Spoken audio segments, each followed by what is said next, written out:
अपने जमाने की जानी मानी फिल्म अभिनेत्री ममता कुलकर्णी, जो कि अब किन्नर अखाड़े की महामंडलेश्वर बन गई हैं, बहुत ही घातक है और यह सनातन धर्म के साथ एक धोखा है। इस महाकुंभ के अंदर हमने बहुत सारी चीजें देखी, पर एक न्यूज ऐसी है जो कि आप सब लोगों को चौंका देगी। बॉलीवुड की एक्ट्रेस ममता कुलकर्णी, जिन्होंने अभी संन्यास ले लिया है। ममता कुलकर्णी ने कहा है कि मैंने 22 से 23 साल तक तपस्या की और आज मेरी तपस्या पूरी सफल हो गई। मुझे समझ यह नहीं आता है कि इनके संन्यास लेने से मानव का कल्याण कैसे हो सकता है। संन्यास लेने के बाद कोई भी शादी नहीं करता। अब महामंडलेश्वर बनने के बाद शादी की तो बात ही नहीं की जा सकती, लेकिन महामंडलेश्वर उसको ही बनाया जाता है जिसकी पूरी आत्मा पवित्र हो, जिसके मन, शरीर और दिमाग में सिर्फ भगवान का ही जाप चलता हो। लेकिन हमने ममता कुलकर्णी को कभी पूजा करते हुए नहीं देखा। ममता कुलकर्णी का महामंडलेश्वर बनाने के बाद उसका नाम भी चेंज कर दिया गया है। अब उनका नाम श्री यमई ममता नंदगिरी हो गया है। अब उनको ममता कुलकर्णी कहकर भी नहीं बुलाया जा सकता। 1990 से लेकर 2005 तक उन्होंने काफी सारा काम किया है। बॉलीवुड एक्टर अचानक से ही संन्यास की ओर जा रहे हैं, ये थोड़ी सोचने वाली बात है। या यही सब चीजें फेम प्राप्त करने के लिए की जा रही है, क्योंकि ममता कुलकर्णी को अब लगातार बॉलीवुड से कोई ऑफर नहीं आ रहे हैं, जिसके कारण संन्यास ही एकमात्र सहारा है।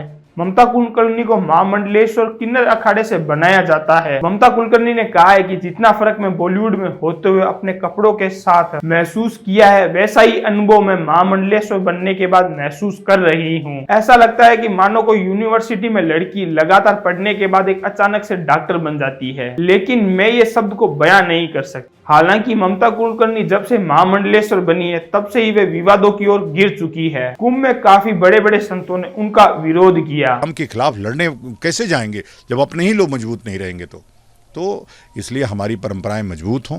यहाँ तक कि सोमभावी पीठ के पीठासीन श्री स्वामी आनंद स्वरूपम ने भी यह बात बोली कि किन्नर अखाड़े को हमने पिछले ही साल मान्यता देने के बाद हमने बहुत बड़ा महापाप कर दिया। ये तो सीधा साधा सिर्फ कुंभ का ही मजाक बनाया जा रहा है। और ममता कुलकर्णी बार बार बोल रही है कि मुझे महामंडलेश्वर बनने के बाद काफी हर्ष के साथ खुशी महसूस हो रही है। मैं मानव कल्याण के लिए आगे बढ़ूंगी और मैं अपने सनातन धर्म को आगे बढ़ाऊंगी। मैं महाकाल और महाकाली की काफी बड़ी भक्त हूँ। सवाल यह है कि जिसको महाकाल का महामृत्युंजय और महाकाली की स्तुति तक नहीं आती, वो महाकाल और महाकाली की एक बहुत बड़ी भक्त कैसे बन गई? वाह भाई वाह, ये भी अब देखना बाकी रह गया था। और समाज के कल्याण करने की बात, जब उन्होंने लगातार बॉलीवुड के अंदर काम किया था, तब ये समाज उनको याद नहीं आया था, तब यही सारी चीजें उनको दिखाई नहीं दी थी, तब तो उनको हीरोइन बनने का शौक दिखाई दे रहा था। अब सवाल यह है कि ममता कुलकर्णी ने सिर्फ किन्नर अखाड़े को ही क्यों चुना था? महामंडलेश्वर डॉक्टर लक्ष्मीनारायण त्रिपाठी यह बात कहती है, किन्नर अखाड़ा एक स्वतंत्र अखाड़ा है। वे चाहे जैसे मन मर्जी कुछ भी कर सकती है। यहाँ किसी भी चीज की बंदिश नहीं है। कोई भी मध्यम वर्ग की योग और योगिनियों को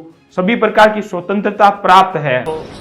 हमारा देह देवालय बने, हम जीवन में रामत्व को, कृष्णत्व को, शिवत्व को, और वे किसी भी लिबास के अंदर जा सकती है। फिर ममता कुलकर्णी ये बात बोलती है कि मैं बॉलीवुड को वैसे तो बाय बोल चुकी हूँ, फिर भी उन्होंने मुझे स्वतंत्रता दी है कि मैं किसी भी धार्मिक कार्यक्रम में जा सकती हूँ और किसी भी धार्मिक कार्यक्रम के कोई भी सीन को फिल्मा सकती हूँ, और मैं किसी भी फंक्शन में जा सकती हूँ, और मैं ब्रह्मा क्रिया विधि के ज्ञान के अंदर भी काफी फैलाऊंगी। वाह जी वाह, अब जिनको खुद को मंत्र नहीं आते वो ब्रह्म विधि का ज्ञान देंगे, अब तो देखना पड़ेगा। और उन्होंने यह बात बोली कि मेरी 23 साल की तपस्या को पूर्ण आहुति मैंने दे दी। 53 साल की ममता, जिनका जन्म एक मराठी ब्राह्मण परिवार में हुआ था, ये 2 बहनें हैं जो कि ये मुंबई के सेंट जोसेफ स्कूल के अंदर पढ़ी हुई है। हिंदी, तमिल और मराठी फिल्मों में इन्होंने काफी काम किया है। साल 1991 में तमिल फिल्म नरमंगल और 1992 के अंदर तिरंगा मूवी में इन्होंने काम किया है, और 1993 के अंदर उन्होंने आशिक आवारा है। इसके बाद उनको फिल्म फेयर अवार्ड में भी दिया गया था। इसके बाद वक्त हमारा है, क्रांति, करण अर्जुन, कभी तुम कभी हम, इन सारी मूवियों में इन्होंने काम किया है। ममता कुलकर्णी अंतर्राष्ट्रीय ड्रग माफिया विकी गोस्वामी के साथ भी उनका नाम जुड़ा हुआ था। पहले ममता कुलकर्णी विकी गोस्वामी के साथ शादी करने वाली थी, बाद में इन खबरों को खारिज कर दिया गया। ममता का नाम 2016 के अंदर 2000 करोड़ के ड्रग्स माफिया के अंदर भी नाम सामने आया था, बाद में भी इन खबरों को खारिज कर दिया गया था। इस माया भरी दुनिया के अंदर सब कुछ हो सकता है, लेकिन आप सब हिंदुओं को जागना पड़ेगा, आप सब सनातन धर्म को जागना पड़ेगा,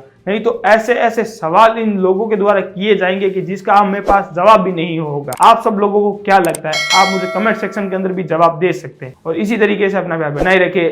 जय हिंद, जय भारत।